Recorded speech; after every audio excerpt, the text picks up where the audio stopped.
Welcome to the world of probiotic foods. This is Cultured Food Life with your host, Donna Schwenk. Welcome, everybody, and thanks for joining me. Today, we're going to be talking about einkorn flour, einkorn bread, and all the frequently asked questions that people have about einkorn bread. So, what is einkorn bread? Einkorn bread is made from einkorn wheat, which is the oldest and purest form of wheat there is. It's the first grain that was ever found and made into bread, and it is a very nutrient-dense grain that has a lower gluten content and a different type of gluten compared to modern wheat, which makes it much easier to digest with those who have gluten allergies. So this ancient grain, since it's the oldest form, has not undergone the genetic modifications that modern wheat has. It's a more natural grain because it hasn't been changed in any way, so it's more compatible with the body's natural processes.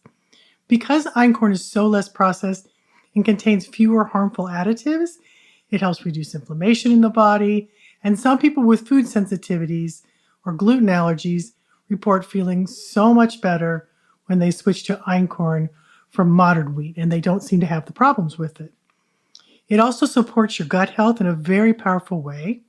Einkorn is a good source of fiber, which supports digestive health by promoting regular bowel movements and feeding beneficial gut bacteria, making short-chain fatty acids, and it just really helps improve digestion and overall gut health. And you'll feel the difference when you start eating it. It's very sustainable and environmentally friendly. It is mostly grown using traditional farming methods because it's such an old ancient wheat. Not very many people make this flour because it yields a smaller harvest, but it requires fewer pesticides and fertilizers because it just naturally grows and does its thing. Choosing einkorn bread can support sustainable agriculture and environmental health in so many ways. So in summary, einkorn bread is nutrient dense, easier to digest for some, richer in antioxidants, and it makes a great alternative to modern wheat or for those who are seeking a healthier, more natural option. I can't say enough about it. I love it. It doesn't seem to raise my blood sugar like regular wheat. Regular sourdough bread does similar things, but einkorn does it even better. And that's one of the reasons I love it so much, because it seems to have more nutrients, has a lot of vitamin A in it. So and you can tell that because of the color. It has kind of a golden color. So you're getting a lot of nutrients in this bread and double the protein that you get in regular flour. And it's all because of the unique composition of einkorn. So let me talk about the frequently asked questions that people ask. So people will ask me conversion rate for all-purpose einkorn flour versus whole wheat einkorn flour. So when you're substituting a whole grain einkorn for all-purpose einkorn, make sure to weigh a cup of whole grain flour at 96 grams versus 120 grams of all-purpose. You're going to use less. And for most recipes using whole wheat einkorn, you need to add about 1 to 2 tablespoons of liquid, such as water and milk, for every cup of flour you used. The added bran and fiber in whole grain flour will make the density differ and absorb more liquid than all-purpose flour. It's also a good idea to make small adjustments to achieve the texture you want, so do it slowly. Kind of add some water, test it, look at it, feel it, see how it does, and then go from there. Okay, one question I get a lot, and this is very common with einkorn, is my dough is too sticky. If your dough is too sticky, which is naturally something that happens with einkorn flour, it is more sticky. I have found a great way to do this. I will pull back the bread. If I make the dough is pretty sticky, I'll pull back the dough from the bowl, and I'll add a couple teaspoons of olive oil or any kind of oil that you use in the bottom of the bowl, and then I'll toss that the dough in that oil to coat the bread. And that is just one of the greatest tools ever, because it's just something I learned to do because it gets so sticky and sticks to your hands. But if you put that oil in the bowl and then roll that dough around it, you can even put it on your hands, it takes that problem away. And it actually makes the dough really easy to use. Now, one of the things that's really important with einkorn flour is to weigh your ingredients. I have weights on all my recipes. Use volume instead of weighing your flour can greatly differ. If you're just using a cup, like your cup is different than my cup because of the way the flour packs into the cup or doesn't pack into the cup.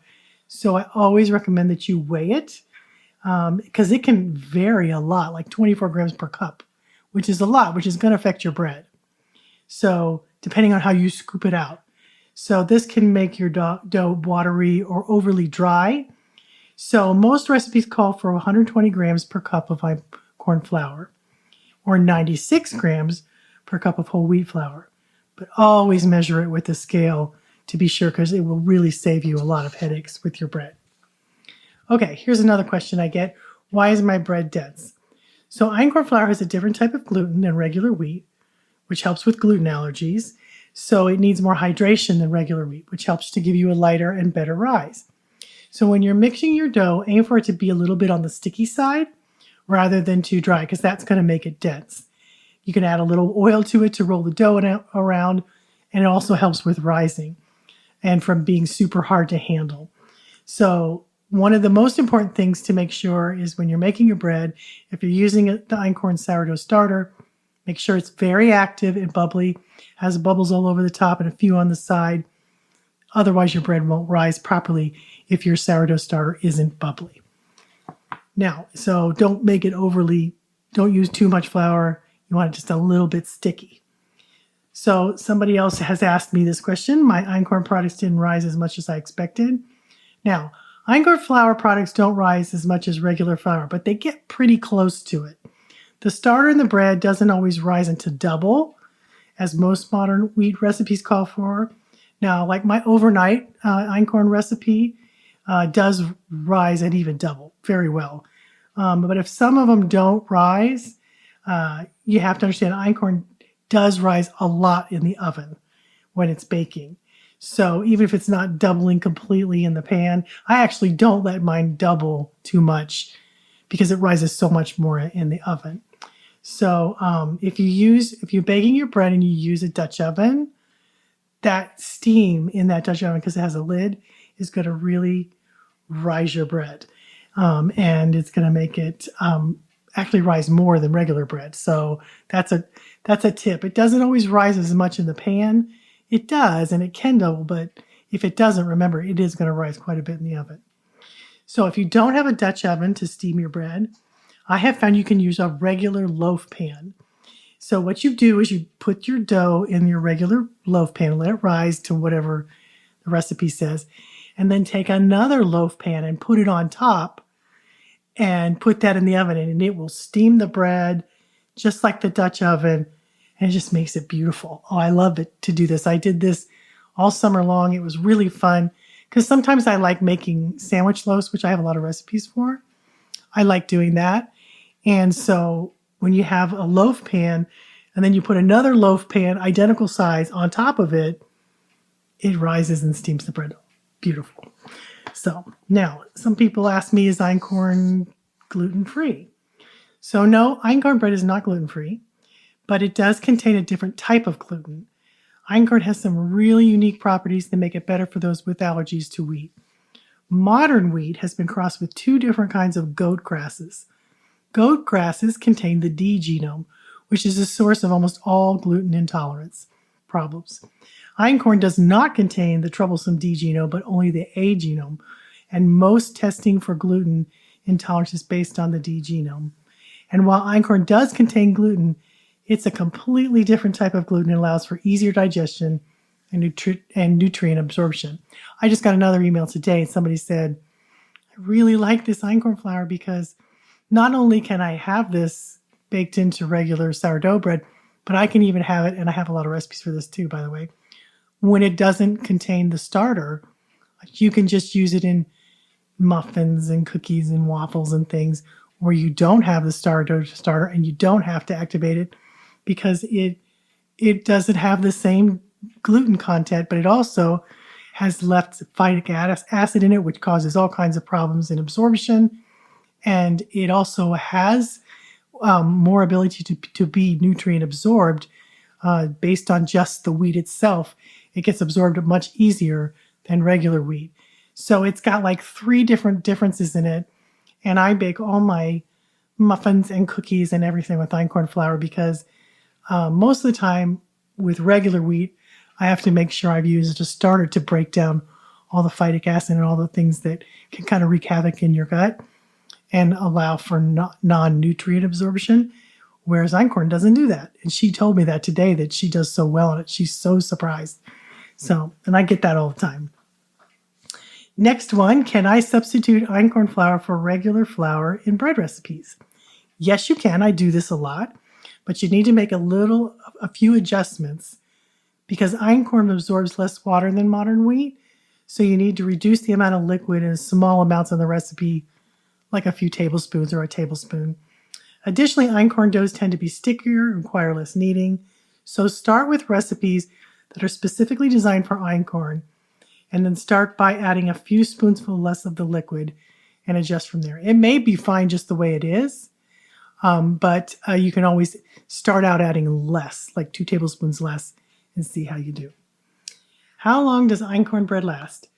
Like most homemade breads, einkorn typically lasts about 2 to 5 days at room temperature. It's best stored in an airtight container or a bread bag. And for longer storage, you can freeze einkorn bread. It does freeze really well for up to 3 months.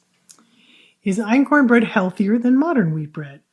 Einkorn wheat is higher in protein, almost double the protein. Essential fatty acids has a gazillion essential fatty acids in it. B vitamins, A vitamin, which is one of the big ones, and antioxidants than modern wheat. That's why it has that golden color. And it is a simple gluten structure that makes it so much easier to digest. And overall, it is considered a much more nutrient-dense choice compared to modern wheat bread. Here's another question that I get a lot. Does einkorn bread taste different than regular bread? Yes, it does. It has kind of a slightly nutty, sweet flavor. I mean, I absolutely love it. It has a rich, deep taste compared to modern wheat bread, but its unique flavor is often described as more earthy and wholesome. I just really love the taste. It's really good. So people ask, this is one of the biggest questions I get asked about their einkorn sourdough starter is not bubbly. I have a whole thing on here about how to make it bubbly. If it's not bubbly, use a spoonful, 2 to 3 teaspoons of the starter. Don't use more than that. Use 1/4 cup of warm water. You can add more water if it seems to be dry. And add 1/2 cup of all-purpose or 1/2 cup of whole wheat flour. Mix it well and let it sit on your counter for like 3 hours or 4 hours. Watch it. And once you start seeing bubbles, it's ready. And if it isn't bubbly, do it again. Take out just a few spoonfuls, like 2 to 3 teaspoons of the starter. Add 1/4 cup of water and 1/2 cup of flour. And after about 2 times, it should be bubbly. It should be very bubbly. And if you don't, you can bake with it when it is. But people aren't feeding it. Sometimes people are going 8 hours and not feeding it. So it's not bubbly anymore because it's eating all the nutrients out of the starter, and there's no way to make it bubbly because it doesn't have any food. So 3 to 4 hours it depends on the temperature in your home, but it could take longer than that. Just check. It depends on if it's colder. If your house is colder, it'll take longer. If it's warmer, it'll take less time. You just kind of have to watch it to see when it gets bubbly, and then you can use it, or you can place it in the fridge and go back to feeding it once a week. If it's been in the fridge, you need to feed it once a week. So I have a whole thing on how to care for your einkorn sourdough starter on my website, where you'll see the Start Here button, and you have a drop down when you hit that Start Here button, and you'll see a whole bunch of sections on einkorn, how to care for your starter, how to make it, a whole bunch of different things. So, can I use my starter made with all-purpose flour for whole wheat bread and vice versa? Yes, the starters are interchangeable. If you've made a whole wheat einkorn or an all-purpose einkorn, you can use them to rise your bread. It doesn't have to be one or the other. You do not need to use a whole wheat starter to make whole wheat bread. The all-purpose will work. If you are more likely to bake with all-purpose, keep an all-purpose starter though. If you bake more with whole grain, then use the whole wheat flour starter. Your starter will be more bubbly if you feed it whole wheat einkorn flour because of the bran in the German that gives it more prebiotics, which makes it more bubbly. Now, the last one is, can I convert my regular sourdough starter to an einkorn? Yes, you can. I have a great recipe for that. I show you how to do it. It's best probably to have 2 starters, one for regular sourdough, one for einkorn. You can even dehydrate them, and that's pretty easy to do, and I have a recipe for that as well. But you can use all einkorn all-purpose flour or einkorn whole wheat flour to make an einkorn sourdough starter. And I have all instructions and recipes on my website. You can see that in the link description below. I'll link to this site, and you can see all these FAQs, and you can see all the links on them too. So that's all there is to know about einkorn. So I hope that helps, and I hope you will use this ancient wheat that has really made a difference in my life. Thanks for listening, guys.